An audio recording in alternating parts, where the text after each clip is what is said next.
সুপ্রিয় দর্শকবৃন্দ, আসসালামু আলাইকুম। শুরুতেই জানিয়ে দেব আজকের সংবাদ শিরোনাম, তারপরে থাকবে এ নিয়ে পুরো বিস্তারিত।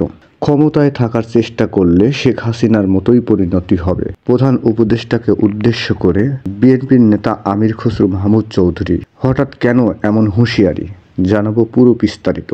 বিএনপির স্থায়ী কমিটির সদস্য আমির খসরু মাহমুদ চৌধুরী অন্তর্বর্তী সরকারকে হুঁশিয়ারি দিয়ে বলেন, দ্রুত নির্বাচন না দিলে ক্ষমতার টিকে থাকার চেষ্টা করলে ভয়াবহ পরিণতি হবে। ভোটাররা ভোটের মাধ্যমে যাকে ইচ্ছে তাকে নির্বাচিত করবেন। এটা নিয়ে কেউ খেলাধুলা করলে শেখ হাসিনার পথে যেতে হবে, এখানে অন্য কিছু করার নেই। বিকেলে বাংলাদেশ জাতীয়তাবাদী ছাত্রদলের 46তম প্রতিষ্ঠা বার্ষিকী উপলক্ষে 16 শহরের বিপ্লব উদ্যানে র্যালি পূর্ব এক সমাবেশে তিনি এই হুঁশিয়ারি দেন। বিএনপির নেতা আমির খসরু মাহমুদ চৌধুরী বলেন, আন্দোলন নামে আজ আমরা নতুন নতুন বয়ান শুনছি। আন্দোলন ছিনতাই করে নিয়ে যেতে যাচ্ছে। আন্দোলন কি হাইজ্যাক করার মতো বিষয়? আন্দোলন কি এমন জিনিস যে হাইজ্যাক করে বাড়িতে নিয়ে যেতে পারবেন? বয়ান দেওয়ার আগে একটু চিন্তা করে দেখবেন।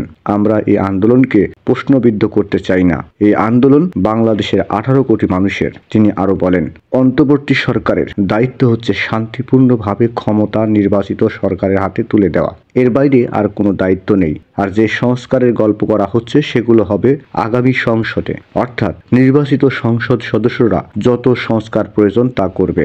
এদিকে ফেব্রুয়ারি মার্চে কর্মসূচি নিয়ে মাঠে নামতে পারে বিএনপি। হঠাৎ কেন এমন সিদ্ধান্ত?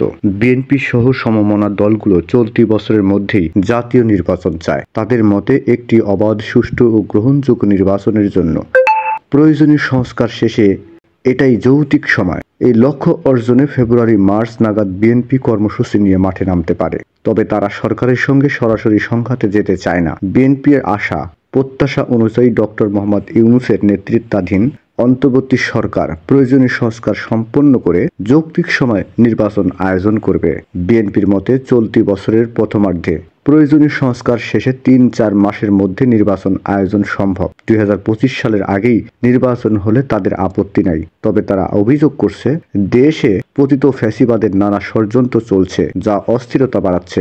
দ্রব্যমূল্য, অর্থনীতি, আইন শৃঙ্খলা এবং প্রশাসনের স্থিতিশীলতা না আসায় পরিস্থিতি উদ্বেগজনক বলে তারা মনে করেন। বিএনপি ও তাদের মিত্রদের মতে দেশকে স্থিতিশীল করতে নির্বাচিত সরকারের বিকল্প নেই।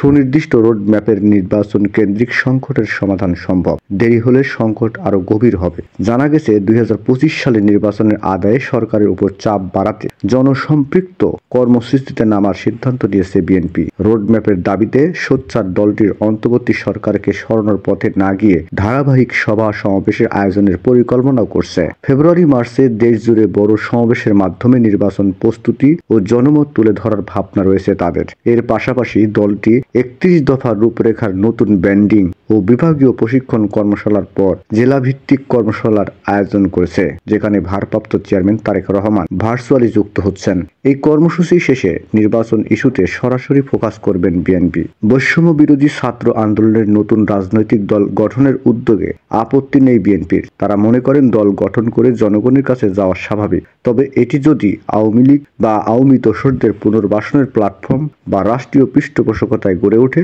বিএনপি তাতে আপত্তি জানিয়েছেন। তাদের কর্মকাণ্ড নিয়ে সন্দেহ থাকলেও বিএনপি তাদের সঙ্গে বা সরকারের সঙ্গে কোনো বিরোধ জড়াতে চায় না।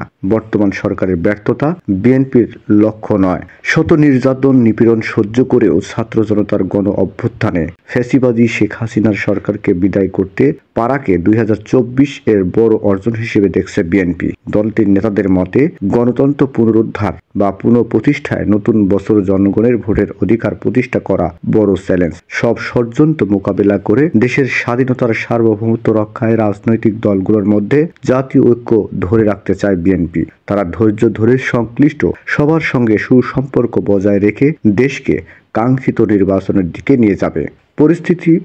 পরিবর্তিত পরিস্থিতিতে নতুন বছর বিএনপির প্রত্যাশা ও চ্যালেঞ্জ সম্পর্কে জানতে চাইলে দলটির স্থায়ী কমিটির সিনিয়র সদস্য ডক্টর খন্দকার মোশাররফ হোসেন বলেন, নতুন বছরে জনগণের প্রত্যাশা দেশে স্বাধীনতার সার্বভৌমত্ব সুপ্রতিষ্ঠিত হবে, গণতন্ত্র জনগণের কাছে ফিরে যাবে, জনগণ তাদের অধিকার ফিরে পাবে, দেশের জনগণের সরকার প্রতিষ্ঠিত হবে।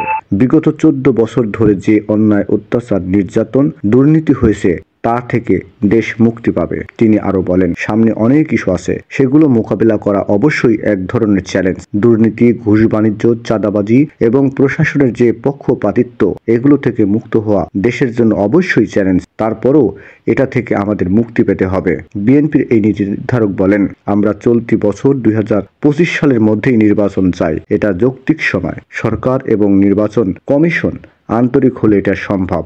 নিউজটি সম্পূর্ণ দেখার জন্য সবাইকে ধন্যবাদ। বাংলা নিউজের পরবর্তী আপডেট পেতে আমাদের চ্যানেলটি সাবস্ক্রাইব করুন। নিউজটি ভালো লাগলে অবশ্যই লাইক, কমেন্ট, শেয়ার করে অন্যকে দেখার সুযোগ করে দিন। ধন্যবাদ।